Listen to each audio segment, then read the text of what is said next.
Are you struggling with sketching your complex subjects? Then you're not alone. I was in the same boat until I found these 6 drawing hacks that made it super easy for me. Hi, I'm Dr. Shazia, artist and your partner in paint. If you are someone who enjoys secret art tips, fun painting demos, and brutally honest art supply reviews, then welcome to Conversations with Canvas, your corner for all that art magic. If you have been following my channel, you know I'm hosting the Alphabet Still Life Paint Challenge, and for letter N, my prompt is napkin. But instead of doing a painting demo, I thought I'd share the 6 drawing hacks that I really wish I had known earlier. These hacks have helped me sketch smarter, they've helped me save a lot of time and effort. So kicking off with something loose and fun, my favorite, gestural freehand drawing. For this kind of drawing, you could use a pencil, a micron tip pen, a marker, or even you could use a paintbrush.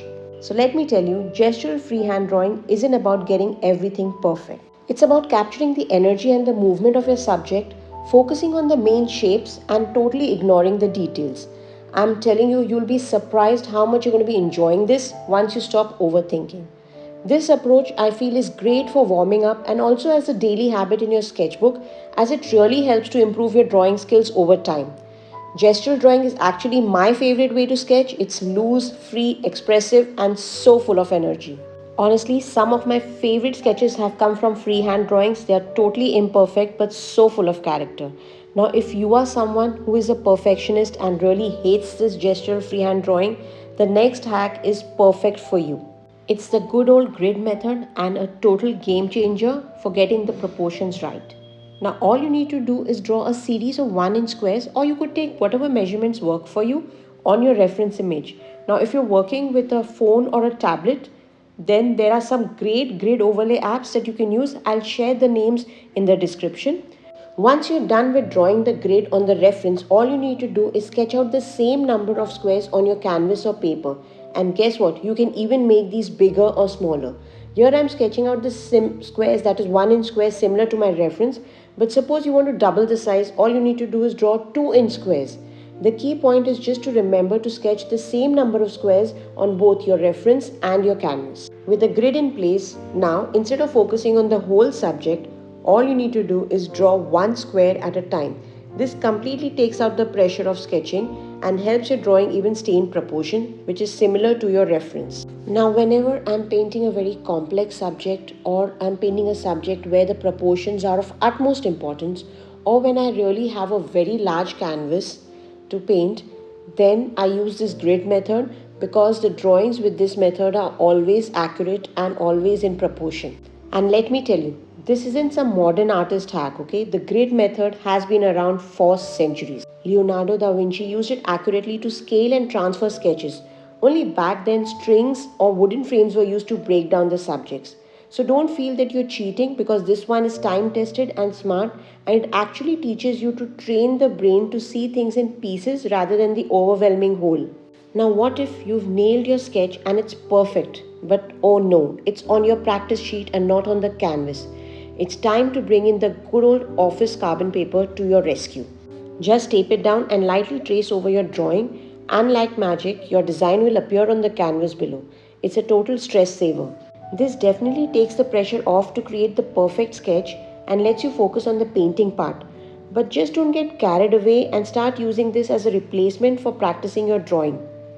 I like to think of this hack as an assist and not as a replacement to actually drawing, and I use this technique only as a mean to transfer my hand drawings onto the canvas, as this saves a lot of time and energy and also makes the process pretty smooth, especially when I'm working on my final piece.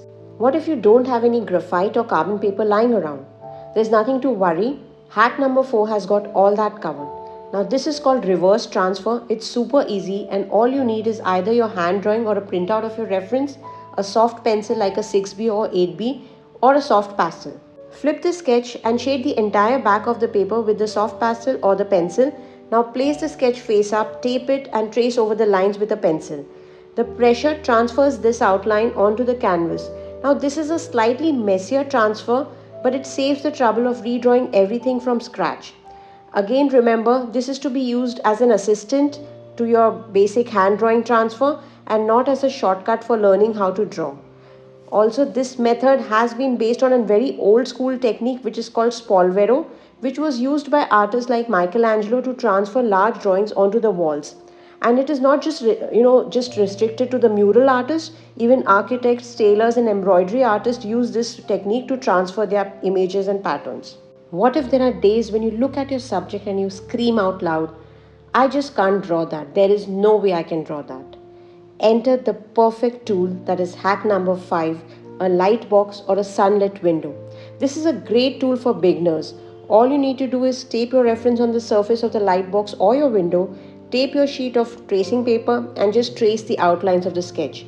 Once you've transferred the sketch onto your tracing paper, all you need to do is either use the carbon paper transfer or a reverse transfer, and you're good to go. Okay, now it's time for the last hack where your phone can actually help you draw. Now, I have downloaded the Projector app, but there are quite a few more, and I'm sharing the list of the free drawing tool apps in the description. These apps basically turn your phone or tablet into a projector, and there are usually a lot of help tutorials to get you started. Artists like Vermeer used a projector like device called the camera obscura to help with perspective in his paintings. So, what do you think? Is it okay to use tools to enhance and assist your creativity? Drop in your comments, as I'd love to hear your thoughts on this.